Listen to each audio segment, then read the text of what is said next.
The Empirical Energy Podcast blows open the silent revolution, rewriting the rules of global energy markets.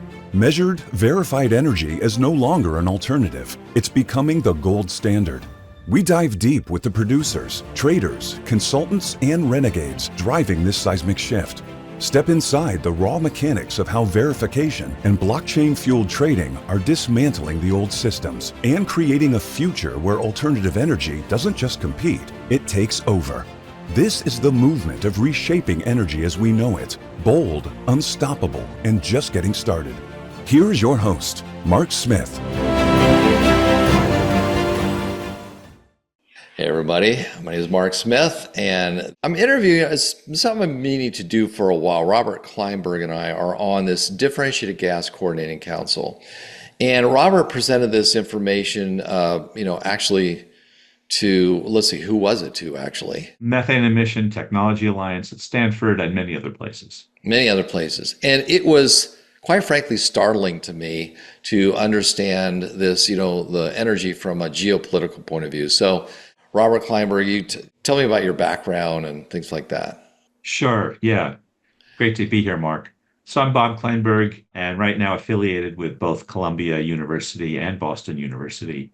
But more to the point, 40 years in the oil and gas industry, mostly Schlumberger, where I was working on technology development and then got into fracking and the environmental aspects of fracking, the most interesting of which turned out to be methane emissions.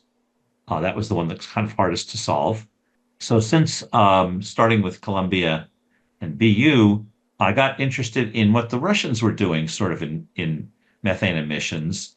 And, going back to the reports that both the US and Russia have made to the United Nations Framework Convention on Climate Change, the big reporting body, and just to see how the Russians are doing compared to how we're doing.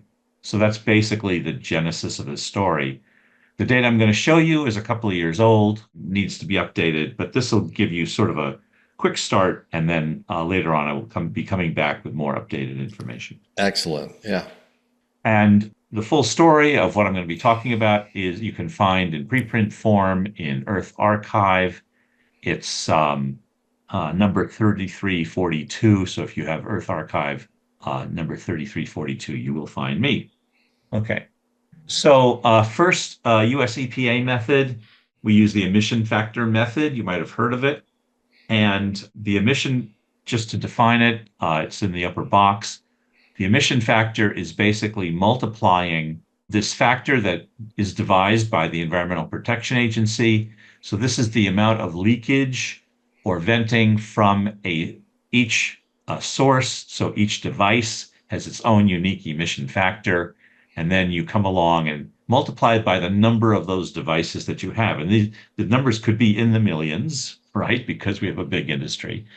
So this is so many tons or grams of methane per device times the number of devices. And then you sum up over all the devices that you have. Now, okay, when I say all devices, EPA tracks 250 unique potentially leaking elements in the oil and gas industry. The table for natural gas systems is shown here.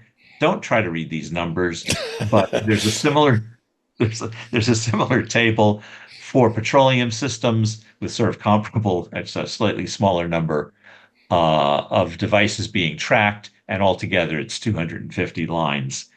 And this is curated meticulously by the EPA, I have to say. They're very cautious about making changes normally. And each year, they go back and recalculate since 1990 for each kind of device. That's why there's so many columns. So the first column is 1990. The last column in this case is 2020. And and they get all this data from like when operators turn in their subpart W and things like that. Right. That's right. Yeah. That's right. And they're supposed to then sort of sum it all up and report this up to the Paris Climate Accord, right? So that they can say, hey, overall, this is how we're doing, with our commitment to reducing climate change. This is what goes into the greenhouse gas inventory, the book you've probably seen, that's published by the EPA once a year. And that in turn that same book is submitted to the UN UNFCCC, which collects data from all the so-called Annex 1, which is the big, mostly big countries. Okay. So anyway, this is how the U.S. has been doing it. Mm-hmm. Okay. So just looking at the reports from 2014, 2016, 2018, and 2020, again, as reported, 2020 as reported in 2022, these changes certainly in the past have been made very slowly and very cautiously based on new data. And there's hearings involved and webinars and so on. The whole mechanism of EPA sort of bureaucracy is involved in this. And indeed, these emission factors change very slowly. The activity factors change relatively slowly. And so here's the 4 years of reporting. Nothing much was going on. Around 10,000 kilotons of methane emissions from the U.S. oil and gas industry per year, going down slightly as time went on. Okay, let's look at the Russian Federation. They use sort of the same methodology, which was devised in the U.S. in the 1990s. So they're using our method, but in a very much more coarse and less granular way. Instead of having 250 emission factors, they have 14 emission factors. So they're not looking at every kind of device. They are looking at sort of big chunks of their oil and gas industry. Like the first chunk with one emission factor is the production and primary processing of natural gas. And another one is gas transport through main pipelines. And then oil well drilling gets a number. So this is far less granular than the American method. So 14 of them. So let's just look at their table and let's look at the results first. So here are the results on the plot is on the same scale as the one I previously showed you for the United States, 0 to 40,000 kilotons. And their numbers are going all over the place. So 2014 in blue, and then 2016, their reported emissions went way, way, way up. And then 2018 came down a bit, and then 2020 down a lot. And again, these are recomputed every year going back to 1990. So that's why you get these continuous colored lines. And so the activity factors, in other words, the number of components staying sort of roughly the same, but these emission factors being changed by a lot. So this is what they've been reporting. And okay, so how does that happen?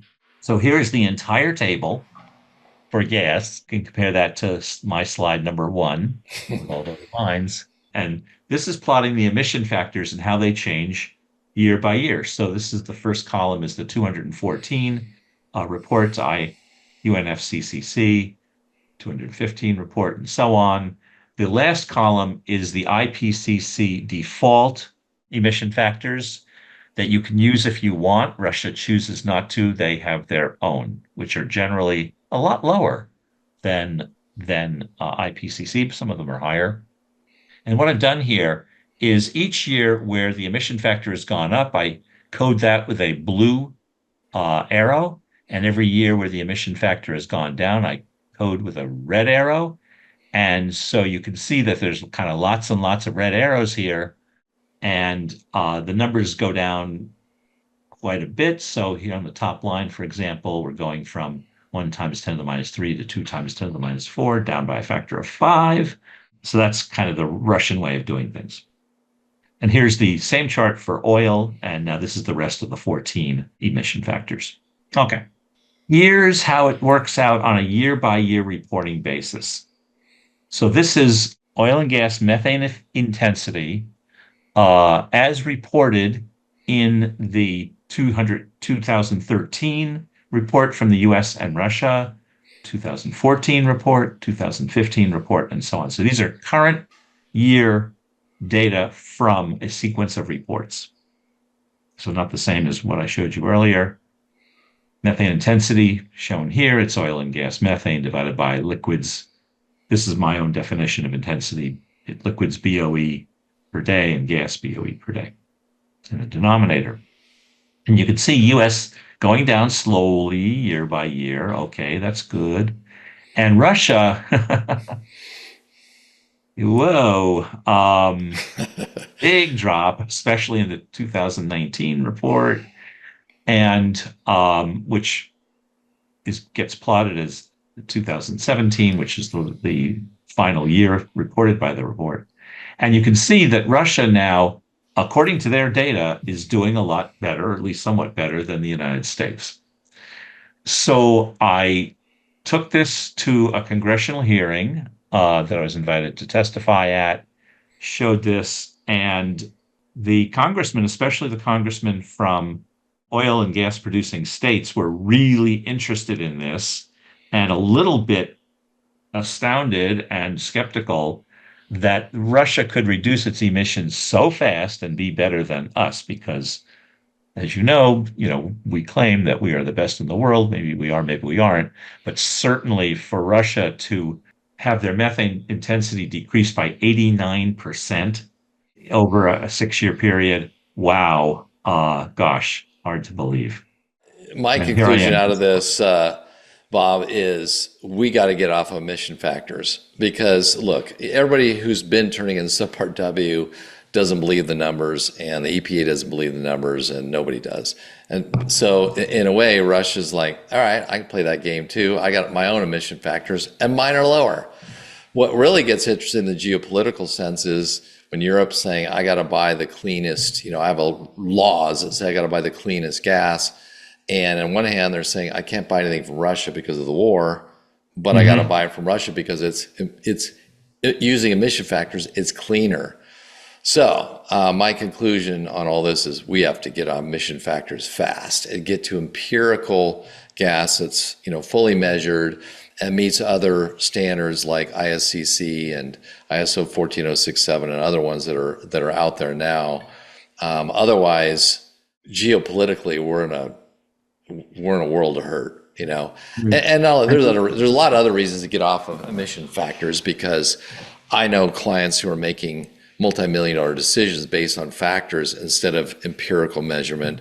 There are clients who are estimating their emission factor WEC fees and are going to pay millions of dollars in WEC fees and so on and so forth. And plus just having real data to be able to monitor their production shows so many more insights than, again, factors. So there's a lot of reasons. But this one, it brings a whole new, I would throw this in the category of almost a Russian hoax.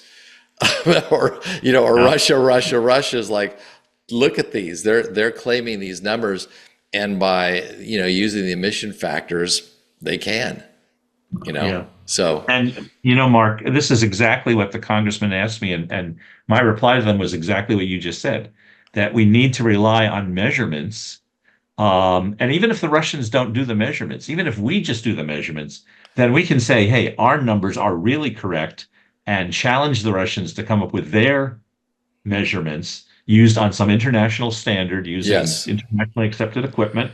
And let's see who's better then. And that's the only way this is going to be resolved. So I'm 100% in agreement with you. Yeah. Well, Bob, I'm super appreciative of you presenting this information, and I'm going to introduce it to my audience just so they know that this kind of stuff is going on. Now, you got some contact info there, like your email and your LinkedIn and stuff like that. I'll put links to the show notes to those as well. But what are some of the projects that you're working on now that you collaborate on and things like that? Well, I've got sort of two projects I'm just sort of finishing up. One of them is a memo with my Columbia Center on Global Energy Policy colleagues on the Manchin-Barrasso bill, which is the grand bargain that has been much awaited, that makes it easier to permit both oil and gas pipelines and drilling, and also makes it easier to permit electric grid upgrades, which we need to get to route renewable energy sort of around the country, the solar and gas, solar and wind energy and so on. So we've got some pretty strong arguments that this is a good thing. We have to convince the Democrats that it's a good thing. That's kind of the main target here. And so that's one project. Another one, this is a little bit off topic for this audience, but I was approached by some European anesthesiologists who have a problem because their latest and greatest surgical anesthetic agent is being outlawed in both the United Kingdom and in European Union because of its high global warming potential. But what I show is that that is a extremely wrong way to look at this problem, and that these surgical anesthetics are actually not at all damaging to the client as claimed by some. So that it's a little bit off oil and gas, but No, but listen, another you go to these oil and gas shows dealing with methane mitigation or whatever, and I'm increasingly seeing other players, the agriculture players, the landfill people, and for them, they're trying to catch up to where we're at, in oil and gas on, all these methane mitigation tools. So anyway, hey, bring them on. It wouldn't surprise me if, other industries start showing up because they're like, hey, you guys have been working on this problem for a while and got tools and automation and AI.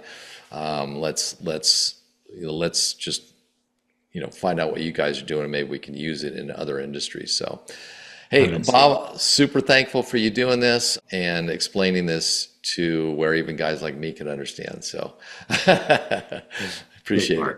Nice talking to you. Good talking to you.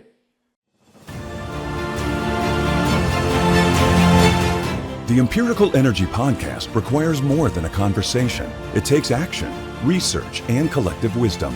If today's episode resonated with you, we'd love to hear your insights. Join the conversation and help us shape the future together. We'll be back with more stories, strategies, and real-world solutions that are making a difference for everyone. In the meantime, be sure to subscribe, rate, write a review, and share it with someone you think would benefit from it too. Thanks for listening, and we'll see you on the next episode.